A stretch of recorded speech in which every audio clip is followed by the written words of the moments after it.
1. 평범했던 일상의 시작. 김정숙 할머니는 65세였다.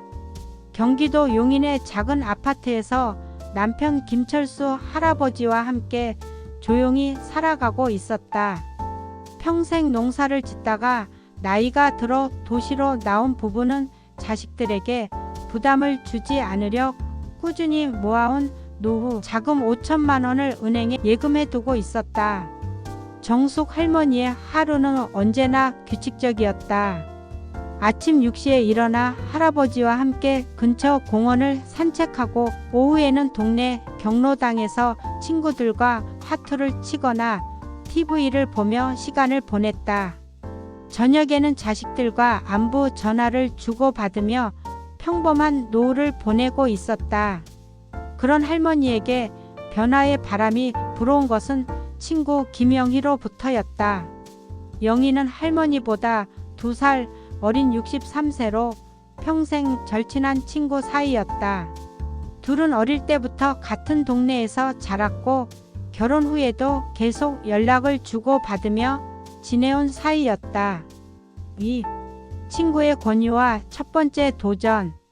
어느 봄날 영희가 평소보다 한층 들뜬 얼굴로 정숙 할머니를 찾아왔다. 정숙아, 너도 비트코인 해봐. 내가 작년에 시작했는데 벌써 2배가 됐어. 진짜야, 거짓말이 아니라고. 영희는 스마트폰을 꺼내 자신의 투자 수익률을 자랑스럽게 보여주었다. 1천만 원으로 시작해서 2천만 원이 된 화면을 보며 정숙 할머니는 눈을 동그랗게 뜨고 말았다. 이게 정말이야? 1년 만에 이렇게 될 수가 있어? 그래, 요즘 젊은 사람들이 다 한다잖아. 우리도 시대에 뒤처지면 안 되지. 특히 비트코인이라는 건 앞으로 더 오를 거래. 내 아들도 하라고 권했어. 정숙 할머니는 마음이 흔들렸다. 자식들이 대학을 나왔지만 여전히 경제적으로 어려워하는 모습을 보면서 뭔가 도움이 되고 싶었던 것이다. 특히 큰 아들은 최근 회사에서 구조 조정을 당해 재취업을 준비하고 있었고 작은 딸은 아이 둘을 키우며 생활비 때문에 고민이 많았다. 그런데 나 같은 늙은이가 그런 걸 할 수 있을까? 컴퓨터도 잘 모르는데 뭘 어려워해? 요즘은 핸드폰으로도 다 할 수 있어. 내가 가르쳐 줄게. 처음에는 조금만 해보고 괜찮으면 늘려가면 되잖아. 영희의 열정적인 설명에 점차 마음이 움직인 정숙 할머니는 결국 도전해보기로 결심했다. 하지만 처음부터 큰 돈을 투자할 용기는 없어서 우선 적금 중 일부인 1천만 원만 해지하기로 했다. 3. 복잡한 디지털 세계와의 첫 만남. 이튿날 영희와 함께 은행에 가서 적금을 해지한 정숙 할머니는 집에 돌아와 영희의 도움을 받아 암호화폐 거래소 앱을 설치했다. 처음에는 회원 가입부터 난관이었다. 본인 인증, 계좌 연결, 비밀번호 설정 등 복잡한 절차들이 65세 할머니에게는 하나하나가 시험이었다. 아이고, 이게 뭔 말인지 모르겠어. 이상한 영어도 나오고. 할머니, 천천히 해요. 처음엔 다 어려워요. 나도 처음에 며칠 걸렸어. 영희의 도움으로 간신히 거래소 계좌를 만든 정숙 할머니는 이제 실제로 비트코인을 사야 했다. 영희는 차트를 보여주며 설명했다. 봐, 여기가 비트코인 가격이야. 지금 5천만 원 정도 하는데 1천만 원어치면 0.2개를 살 수 있어. 소수점으로도 살 수 있다고. 정숙 할머니는 조심스럽게 1천만 원을 입금하고 비트코인을 구매했다. 그 순간 화면에 0.2BTC가 표시되는 것을 보며 이상한 기분이 들었다. 평생 현금과 통장만 다뤄온 할머니에게 디지털 자산이라는 개념은 여전히 낯설었다. 4. 초기의 달콤한 경험. 처음 몇 달 동안은 비교적 순조로웠다. 비트코인 가격이 서서히 오르면서 정숙 할머니의 투자금은 1천만 원에서 1,300만 원으로 늘어났다. 30% 수익률에 할머니는 신이 났다. 여보 봐요. 우리 돈이 늘어났어요. 할아버지는 처음에는 반대했지만 수익이 나는 것을 보고는 그래도 조심해야 한다며 걱정, 반 기대 반의 마음으로 지켜봤다. 정숙 할머니는 점점 비트코인에 대해 관심을 갖게 되었다. 뉴스에서 관련 소식이 나오면 집중해서 들었고 영희와 만나면 비트코인 이야기로 시간 가는 줄 몰랐다. 심지어 동네 경로당에서도 비트코인에 대해 이야기하며 다른 친구들에게 자랑하기도 했다. 이제 시대가 바뀌었어요. 우리도 새로운 것을 배워야 해요. 수익이 계속 낮아 정숙 할머니는 욕심이 생겼다. 나머지 적금도 해지해서 추가 투자를 하면 더 많은 수익을 낼 수 있을 것 같았다. 영희도 지금이 기회라며 부추겼다. 결국 정숙 할머니는 2천만 원을 추가로 투자해서 총 3천만 원을 비트코인에 넣게 되었다. 그때까지만 해도 할머니는 자신이 현명한 투자를 하고 있다고 믿었다. 5. 권도용과 테라, 루나의 악몽. 2022년 5월 정숙 할머니의 세상이 무너졌다. 권도용의 테라와 루나 프로젝트가 하루아침에 붕괴되면서 암호화폐 시장 전체가 폭락한 것이다. 비트코인도 예외는 아니었다. 아침에 일어나 핸드폰을 확인한 정숙 할머니는 믿을 수 없는 광경을 목격했다. 3,500만 원이던 자신의 투자금이 700만 원으로 줄어 있었던 것이다. 무려 80%의 손실이었다. 여보, 큰일 났어요. 할머니의 다급한 외침에 잠에서 깬 할아버지는 할머니의 창백한 얼굴을 보고 깜짝 놀랐다. 왜 그래요? 무슨 일이야? 우리 돈이 거의 다 없어졌어요. 핸드폰 화면을 본 할아버지도 말문이 막혔다. 평생 모은 돈의 대부분이 하루아침에 사라진 것이었다. 그날부터 정숙 할머니는 며칠 동안 밥도 제대로 먹지 못했다. 잠도 오지 않았고 하루 종일 핸드폰만 들여다보며 혹시라도 가격이 다시 오르지 않을까 기다렸다. 하지만 현실은 냉혹했다. 비트코인 가격은 계속 떨어졌고 할머니의 손실은 더욱 커져갔다. 이럴 줄 알았으면. 가장 큰 문제는 자식들에게 이 사실을 알릴 수 없다는 것이었다. 큰아들은 구직 활동으로 스트레스가 많은 상황이었고 작은 딸도 육아와 살림으로 바쁜 나날을 보내고 있었다. 엄마가 그런 위험한 투자를 했다고 하면 애들이 얼마나 걱정할까. 게다가 지금 상황에 부담만 더 줄 거야. 영희도 마찬가지로 큰 손실을 봤다. 둘은 만날 때마다 서로 위로하며 눈물을 흘렸다. 우리가 너무 욕심을 부렸나 봐. 그래도 포기하면 안 돼. 다시 오를 수도 있잖아. 6. 굴복하지 않는 의지. 하지만 정숙 할머니는 쉽게 포기하지 않았다. 오히려 이 상황을 계기로 제대로 공부해서 잃은 돈을 되찾아야겠다는 강한 의지가 생겼다. 자식들 앞에서 당당해지고 싶었고 더 이상 경제적 부담을 주고 싶지 않았다. 이제라도 늦지 않았어. 제대로 배워서 다시 시작해보자. 할머니는 도서관에 가서 투자 관련 책들을 빌려 읽기 시작했다. 어려운 용어들이 많아 이해하기 힘들었지만 모르는 단어는 사전을 찾아가며 하나하나 공부했다. 또한 인터넷에서 투자 강의 영상을 찾아보며 기초부터 다시 배우기 시작했다. 할아버지는 처음에는 이제 그만해라. 더 큰 손실을 보기 전에라고 만류했지만 할머니의 의지가 확고한 것을 보고는 묵묵히 지켜보기로 했다. 여보가 하고 싶다면 해보세요. 하지만 이번에는 정말 조심해야 해요. 몇 달 동안 공부한 정숙 할머니는 단순히 비트코인을 사서 오르기만 기다리는 것이 아니라 더 적극적인 투자 방법이 있다는 것을 알게 되었다. 그것이 바로 비트코인 선물 거래였다. 7. 유튜브에서 만난 새로운 세계. 그러던 중 유튜브에서 비트코인 선물 거래에 관한 방송을 보게 되었다. 트레이딩 마스터라는 채널에서 젊은 트레이더가 실시간으로 매매하면서 큰 수익을 내는 모습에 할머니는 눈을 떼지 못했다. 5배 레버리지로 롱 포지션 진입. 지금이 기회입니다.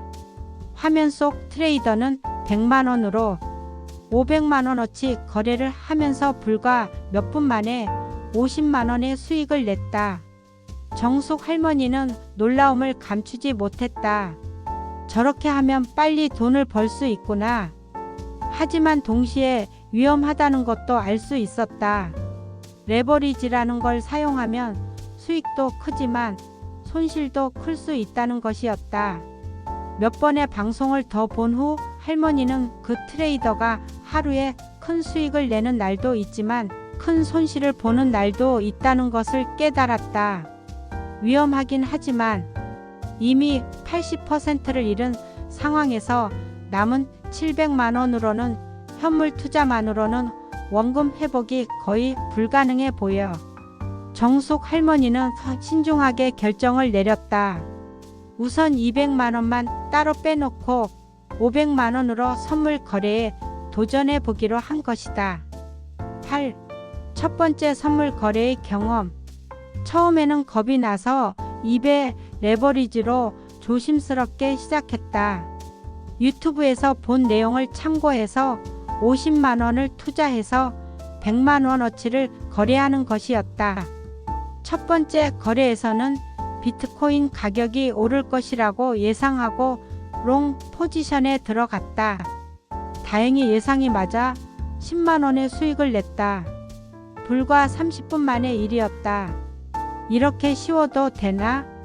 하지만 두 번째 거래에서는 15만원의 손실을 봤다. 가격이 예상과 반대로 움직인 것이었다. 그제야 할머니는 이것이 얼마나 위험한 게임인지 실감했다. 아무리 공부해도 쉽지 않네. 처음 몇 주 동안은 수익과 손실을 반복했다. 전체적으로는 비슷비슷했지만 할머니는 점점 패턴을 익혀가고 있었다. 특히 뉴스와 시장 상황을 분석해서 거래 타이밍을 잡는 것에 대해 감이 생기기 시작했다. 하지만 여전히 큰 성과를 내지는 못하고 있었다. 더 체계적인 교육이 필요했다. 9. 김도끼와의 운명적 만남. 몇 달을 그렇게 공부하며 트레이딩을 했지만 큰 성과를 내지 못하고 있던 정숙 할머니는 우연히 김도끼라는 트레이더에 대해 알게 되었다. 김도끼는 실명이 김성철인 40대 중반의 트레이더로 주식 트레이딩으로 유명했던 인물이었다. 찍으면 찍는 대로 다 맞춘다고 해서 김도끼라는 별명을 얻었고 한때 주식 커뮤니티에서는 전설적인 존재였다. 처음에는 그냥 유명한 트레이더 중 한 명이라고 생각했는데 우연히 그의 과거 인터뷰를 보다가 깜짝 놀랐다. 김도끼가 어려웠던 청년 시절 정숙 할머니의 아버지로부터 큰 도움을 받았다는 이야기가 나온 것이다. 20대 초반에 사업 실패로 빚더미에 앉았을 때 김태현 사장님께서 저를 도와주셨습니다. 연대 보증을 서주시기까지 하면서 제게 새로운 기회를 주셨죠. 그 은혜를 평생 잊지 못합니다. 정숙 할머니는 가슴이 뛰었다. 김태현은 바로 자신의 아버지 이름이었다. 아버지는 10년 전에 돌아가셨지만 생전에 어려운 사람들을 많이 도와주던 분이었다. 10. 간절한 연락과 의외의 만남. 정숙 할머니는 급히 김도끼의 연락처를 알아봤다. 인터넷을 뒤져서 그가 운영하는 투자 교육회사를 찾아냈고 몇 번의 시도 끝에 간신히 연락이 닿았다. 안녕하세요. 저는 김정숙이라고 합니다. 혹시 김태현이라는 분을 기억하고 계신가요? 전화 너머로 잠깐의 침묵이 흘렀다. 그리고 김도끼의 놀라는 목소리가 들렸다. 아, 혹시 김태현 사장님의 따님이신가요? 네, 맞습니다. 아, 그때 저를 도와주신 김태현 선생님의 따님이시군요. 은혜를 잊지 못하고 있었습니다. 어떻게 제 연락처를 아셨나요? 정숙 할머니는 자신의 상황을 솔직하게 털어놓았다. 비트코인 투자로 큰 손실을 본 것, 선물 거래를 배우려고 하지만 쉽지 않다는 것, 그리고 자식들에게 당당해지고 싶다는 마음까지. 김도끼는 할머니의 이야기를 끝까지 들어준 후 말했다. 사장님께 받은 은혜를 이제라도 갚을 수 있게 되었네요. 제가 할머니께 직접 트레이딩을 가르쳐 드리겠습니다. 10일 3개월간의 특별 수업. 김도끼는 정숙 할머니에게 3개월간 개인 레슨을 해주겠다고 제안했다. 주 2회 2시간씩 진행되는 수업이었다. 할머니는 눈물이 날 만큼 고마웠다. 돌아가신 아버지가 저를 도와주고 계시는 것 같네요. 첫 번째 수업에서 김도끼는 할머니의 그동안 거래 내역을 보더니 고개를 저었다. 할머니, 이건 투자가 아니라 도박입니다. 체계가 전혀 없어요. 김도끼로부터 배운 것은 단순한 기술적 분석이 아니었다. 가장 중요한 것은 손절의 원칙이었다. 할머니, 투자에서 가장 중요한 것은 살아남는 것입니다. 손실이 나면 미련 없이 잘라내야 해요. 그래야 다음 기회를 잡을 수 있습니다. 김도끼는 할머니에게 엄격한 원칙들을 가르쳤다. 첫째, 절대 전체 자금의 10% 이상을 한 번에 투자하지 말 것. 둘째, 5% 손실이 나면 무조건 손절할 것. 셋째, 감정에 휩쓸리지 말고 계획대로 거래할 것. 넷째, 레버리지는 3배를 넘지 말 것. 하지만 동시에 때로는 과감히 베팅하는 담력도 필요하다고 가르쳐 주었다. 확신이 설 때는 겁내지 말고 크게 가세요. 하지만 항상 손절선은 미리 정해 두고요. 그리고 절대로 감정적으로 거래하지 마세요. 복수 매매는 금물입니다. 김도끼는 또한 시장 분석 방법도 상세히 가르쳐 주었다. 차트를 보는 방법, 거래량 분석, 뉴스와 정책 변화가 시장에 미치는 영향 등을 체계적으로 배울 수 있었다. 트레이딩은 과학이에요, 할머니. 운에 맡기는 게 아니라 데이터와 분석에 기반해야 합니다. 12. 체계적인 학습과 실전 연습. 3개월 동안 정숙 할머니는 정말 열심히 공부했다. 새벽 5시에 일어나서 전날 배운 내용을 복습하고 시장 분석을 했다. 김도끼가 내준 과제도 빠짐없이 해갔다. 할머니, 정말 열성적이시네요. 저보다 더 열심히 하시는 것 같아요. 김도끼도 할머니의 학습 태도에 감탄했다. 65세 나이에도 불구하고 새로운 것을 배우려는 의욕이 대단했던 것이다. 실전 연습도 병행했다. 처음에는 모의 투자로 연습하다가 나중에는 소액으로 실제 거래를 해보면서 배운 내용을 적용해 보았다. 처음에는 실수도 많았지만 점차 안정적인 수익을 내기 시작했다. 할머니, 이제 제법 트레이더다운 모습이 나오네요. 3개월 수업이 끝날 무렵 정숙 할머니는 완전히 달라져 있었다. 감정적으로 거래하던 예전과는 달리 이제는 냉정하고 체계적으로 시장을 분석했다. 그리고 무엇보다 손절의 중요성을 몸으로 익혔다. 김도끼 선생님, 정말 고맙습니다. 아버지 은혜에 보답해 주셔서. 아닙니다, 할머니. 제가 더 고맙죠. 사장님께 받은 은혜를 조금이나마 갚을 수 있게 되어서요. 13. 본격적인 선물 거래 시작. 교육을 마친 정숙 할머니는 이제 본격적으로 비트코인 선물 거래를 시작했다. 하지만 이번에는 예전과 완전히 달랐다.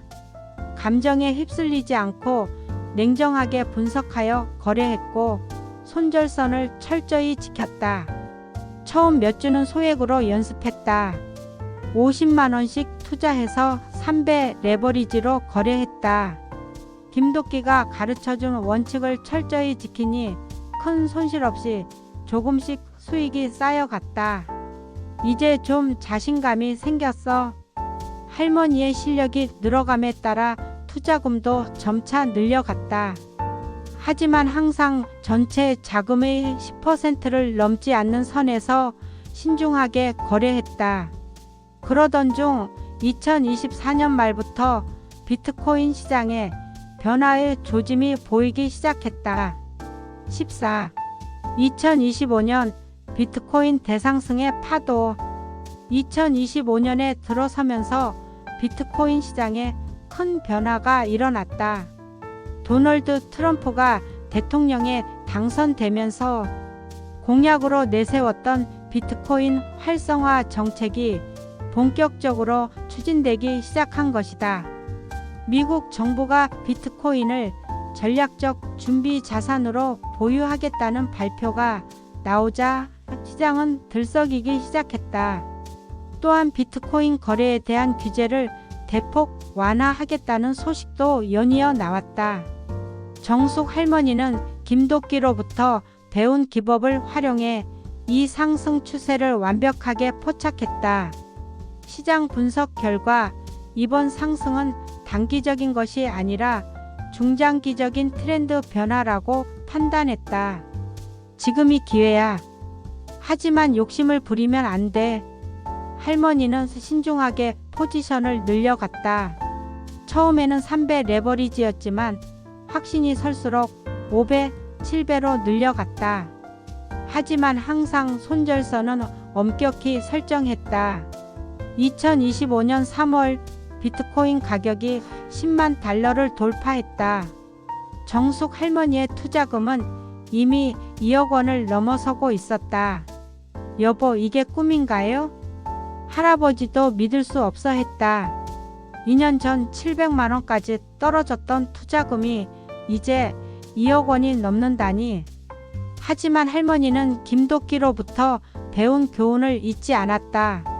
수익이 날 때일수록 더욱 조심해야 한다는 것이었다. 세상이 날 도와주는 느낌이었어요. 4월에는 비트코인이 12만 달러까지 올랐다. 할머니의 계좌 잔고는 3억 원을 넘어섰다. 3천만 원으로 시작해서 700만 원까지 떨어졌던 투자가 이제 10배 이상의 수익을 낸 것이었다. 영희도 할머니의 조언을 듣고 체계적으로 투자해서 좋은 성과를 거두고 있었다. 둘은 만날 때마다 서로의 성공을 축하하며 기뻐했다. 정수가, 우리가 해냈다. 아직 끝난 게 아니야. 더 신중해야 해.